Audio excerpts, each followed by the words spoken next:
한국 프로야구를 씹어먹다시피 할 정도로 성장한 뒤에 뒤돌아보지 않고 일본 프로야구로 건너가더니 금세 짐을 싸고 돌아온 외국인 선수들이 있습니다. 물론 이들이 한국을 싫어해서는 아닙니다. 제 딴에는 한 수 위의 실력을 자랑한다고 평가받는 일본 프로야구에 도전하는 것이었을 겁니다.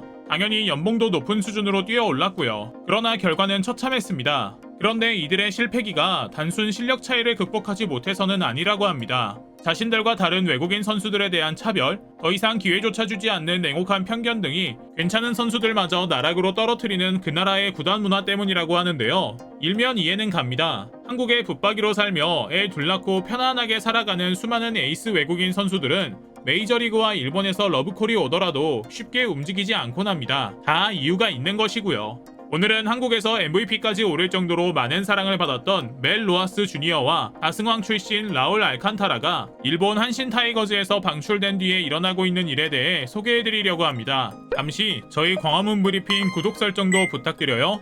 KBO 리그에서 외국인 선수가 오랫동안 버티기란 하늘의 별 따기입니다. 한국 야구의 매운맛을 보고 기대 이하의 성적으로 방출당하거나 뛰어난 기량을 보여주면 메이저리그로 역수출되기도 하는데요. 높은 연봉 때문에 일본 프로야구를 선택하는 선수들도 있습니다. 이들이 일본과 미국에 진출하는 이유는 간단합니다. 바로 돈과 명예가 보장되어 있기 때문인데요. 일본과 미국에 우리는 한국 야구보다 막대한 자금력을 가지고 있으며 상위 리그라는 인식이 있기 때문이죠. 그런데 부와 명예를 꿈꾸고 한국 리그를 떠나 일본에 진출했다가 피눈물을 흘린 선수들은 하나같이 입을 모아 말합니다. 한국 리그처럼 우애 깊은 팀워크도 없으며 충성스러운 팬심도 없는 일본 야구계의 현실은 예상보다 심했다는 겁니다. 2020 KBO 리그 MVP에 빛나는 외국인 타자 멜 로하스 주니어와 2020년 무려 10승을 거두며 다승왕을 차지한 외국인 투수 라울 알칸타라. 이들은 뛰어난 성격과 특유의 퍼포먼스로 많은 팬의 사랑을 받았는데요. 하지만 아쉽게도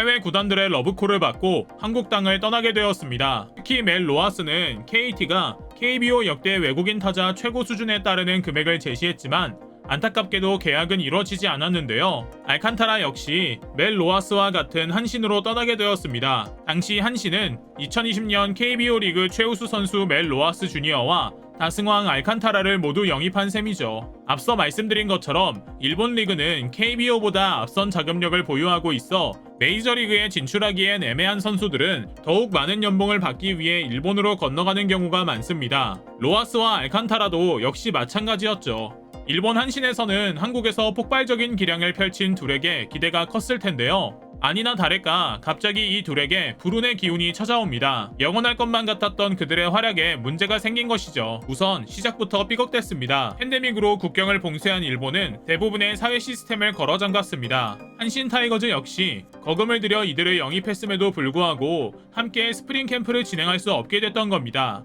이미 잘 아시겠지만 스프링 캠프란 시즌이 시작하기 전에 선수들이 몸을 만들고 팀에 적응할 수 있는 훈련 기간을 말합니다. 그런데 입국할 수 없는 상황이다 보니 새로 영입한 선수임에도 훈련을 못한 것이죠. 기약 없는 기다림에 선수들은 모두 발이 묶여버렸는데요. 결국 두 선수는 시즌 시작을 함께하지 못했고 4월이 되어서야 입국할 수 있었죠. 일본에 도착해서도 곧바로 뛸 수 없었는데요. 우선 1군에 등록된 제리 샌즈를 비롯해 일본 리그에 적응한 다른 외인들의 실력이 출중했기 때문에 로하스는 2군에 배치되었으며 부진을 벗어나지 못했죠. 감독이라면 부진한 로하스를 1군에 올린다는 생각을 할 리가 없겠죠. 우여곡절 끝에 일본에서 야구 생활을 시작한 멜 로하스와 알칸타라. 한국 버리고 떠났으면 일본에서라도 잘할 것이지 눈물 없이는 듣기 힘든 이야기가 펼쳐지는데요. 결론부터 말씀드리자면 2022 시즌인 지금까지 두 선수는 끝없는 추락을 하고 있습니다. 원래 한국 속담에 시작이 반이다라는 말이 있죠. 이 두 선수 영입 초반부터 제대로 활동하지 못해서 주눅이 들었던 탓일까요? 일본에서는 한국과는 정반대되는 행보를 이어나갑니다. 우선 로하스 선수는 2군에 배치되었지만 큰 돈을 지른 만큼 1군에 부름을 받았는데요. 1군에서 15석 무안타로 죽을 수며 일본 리그 적응에 어려움을 겪게 됩니다. 주니치전에서도 무안타를 기록해버려서 당시 황색 언론 일본 야후재팬 스포츠 기사 중에 올 시즌 워스트 5 외인에 속해버리는 수모를 겪게 되죠. 급기야 랜디 바스의 15타수 무안타를 넘어 16타수 무안타를 기록하여 한신구단 역대 외인 타자 2위에 해당하는 무안타 기록을 쓰는 망신을 당하고 맙니다. 아무래도 비자 문제로 스프링 캠프의 불참한 여파도 어느 정도 있는 것으로 보였는데요. 스프링 캠프의 연습 경기에서부터 일본 투수와 맞붙은 뒤 약점을 어느 정도 코치진을 통해 보완하면 일본 야구 적응에 도움이 됐을 텐데 안타깝게도 일본 내 코로나 상황 때문에 늦은 입국을 하는 바람에 격리 후 2군 경기서 얼마 뛰지도 못한 채 콜업되었으니 적응을 못할 수밖에 없는 것이죠. 그러나 누굴 탓하겠나요?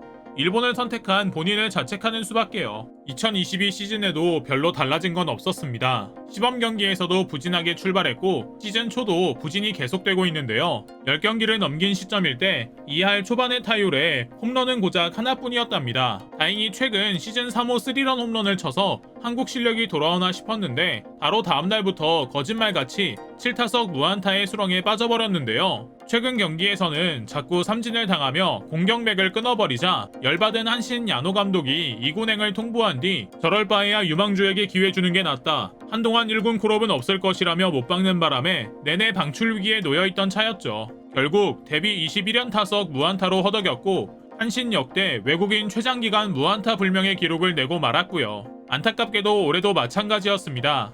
결국 89경기 41안타 9홈런, 타율 2할 2푼 4리의 초라한 성적으로 쫓겨났고요.